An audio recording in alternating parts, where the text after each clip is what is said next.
E as duas crianças encontradas em situação de abandono em um apartamento no bairro Lagoinha, aqui em Belo Horizonte, elas continuam internadas no hospital Odilon Berens, para a gente ver a seriedade, né? Como que elas estavam desnutridas, né, e abandonadas. Os meninos, a gente está vendo aí imagens do dia que eles foram encontrados na casa onde eles estavam ficando, eles foram resgatados pela polícia no dia 19 de fevereiro, depois de pedirem comida a uma vizinha quando eles sentiram o cheiro da comida. E aí eles falaram que estavam sozinhos e trancados. A responsável pelo imóvel, que ainda não foi localizada, está sendo investigada. É, a Terezinha, né, que a gente falou tanto aqui, quando esse caso veio à tona.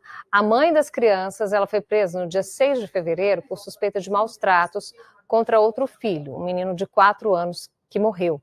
O irmão dela, que mora em Goiás, veio a Belo Horizonte e ele disse que ele quer ficar com as crianças. Esse caso chocou todo mundo, porque a gente pensar em duas crianças num local totalmente despreparado, todo bagunçado, sem comida, sozinhas, uma tendo que cuidar da outra, pedindo remédio, o mais velho pedindo remédio para o mais novo que estava passando mal.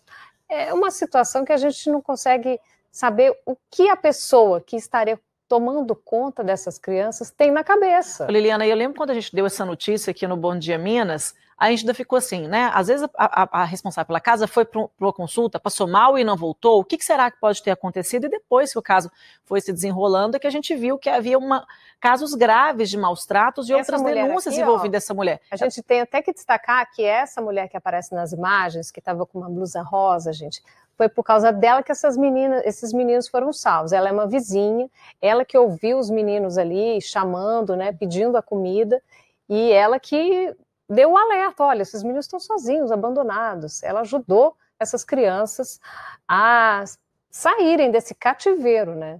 Ô Liliana, e casos como esse que a gente está mostrando podem terminar em perda do poder familiar. A medida é uma das mais severas da legislação brasileira, que é quando justamente, né, o pai, a mãe, os responsáveis por essas crianças perdem a guarda dessas crianças. E segundo a Defensoria Pública do Estado, isso pode acontecer em algumas situações que vão além de maus tratos, né? Por isso, Raquel Freitas, ela vai esclarecer para a gente. A gente não está falando de brincadeira, não. Isso é coisa muito séria, né, Raquel? Ei, Raquel. Exatamente, Ana, Liliana, como vocês disseram, é uma das medidas mais extremas, mais severas que podem ser aplicadas aí a pais de crianças e adolescentes. Essa perda do poder familiar, casos de maus tratos, de abandono, podem gerar essa perda. E para a gente entender melhor, né, em qual tipo de situação essa medida é aplicada, a gente conversa agora com a doutora Daniele Beletato, ela é defensora pública. Bom dia, doutora. Maus tratos, abandonos são situações que podem gerar essa perda do poder familiar. E quais outros casos isso também pode acontecer? Bom dia. Bom dia, Raquel. Bom dia a todos. A perda do poder familiar, a perda ou a suspensão, né? A suspensão acontece em situações transitórias, é reversível, a perda já é definitiva.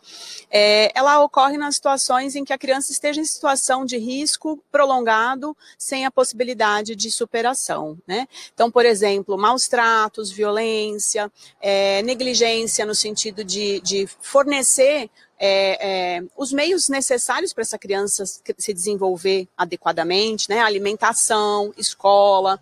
Nas situações mais brandas, em que é possível a aplicação de outras medidas de proteção mais brandas, o próprio Conselho Tutelar pode providenciar o encaminhamento para a escola, para algum tipo de tratamento, para tentar superar aquela situação que estaria violando o direito da criança, né? Nas situações mais drásticas, em que é necessária uma intervenção imediata, essa criança pode ser afastada do convívio familiar, encaminhada para um acolhimento ou institucional ou familiar, né?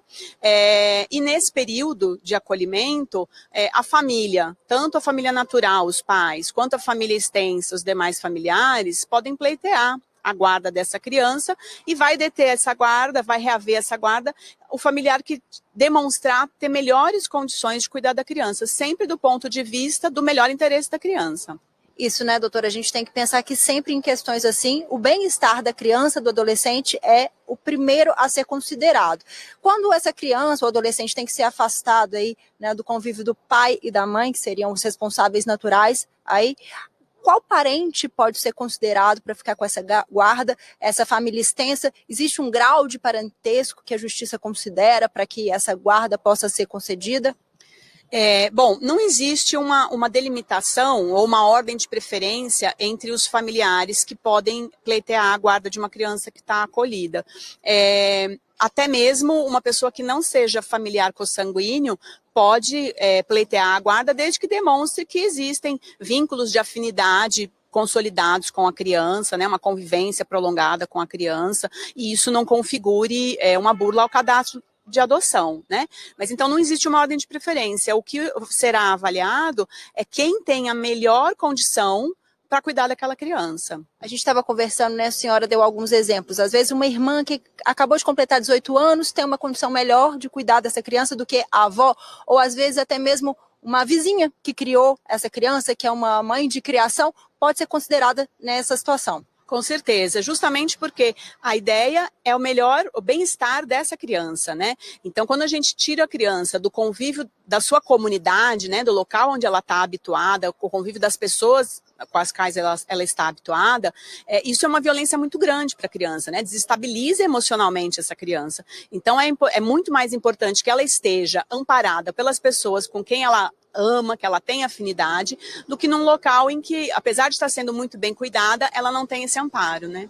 Doutora, e muitas das vezes, né, pessoas próximas, familiares, querem sim ficar com essa criança, né, veem a situação que está acontecendo, querem esse acolhimento, é um acolhimento natural, mas a situação financeira muitas vezes é um empecilho enorme. Mas aqui em Belo Horizonte existe um programa que pode facilitar, né, dar uma ajuda a essas pessoas. Explica um pouquinho para a gente que programa é esse e como ele funciona. É isso mesmo. Aqui em Belo Horizonte e em alguns outros municípios do estado já existe um benefício instituído por lei. Aqui em Belo Horizonte se chama PROFEG, que é um programa de auxílio à família extensa guardiã. As pessoas de baixa renda que tiverem familiares em acolhimento institucional e precise desse auxílio para desacolher essa criança, né, para levar essa criança para casa, é feita uma avaliação e pode ser concedido até um salário mínimo de apoio para essa família, para que essa criança não fique mais no acolhimento institucional e volte para o seio da sua família. Doutora, só para a gente finalizar bem rapidamente, em caso de uma criança que esteja sofrendo maus tratos, alguém viu uma situação como essa, qual o melhor caminho para denunciar, para que essa criança seja acolhida? Se a situação for uma situação que exige uma atuação imediata, é uma situação de emergência, o melhor é realmente acionar a polícia para que esse resgate seja feito de imediato, né? Agora, se for uma situação mais prolongada no tempo, é o acionamento do Conselho Tutelar, porque o Conselho Tutelar tem a possibilidade de aplicar as medidas de proteção que podem resolver aquela situação, inclusive encaminhar para o acolhimento institucional, se for o caso. Muito obrigada, doutora Daniele, pela participação aqui no Bom Dia Minas, e é o que a gente tem que ter em mente, que em primeiro lugar é sempre o bem-estar dessa criança e do adolescente que devem pesar nessa hora de decisão de guarda, né, desses meninos e meninas.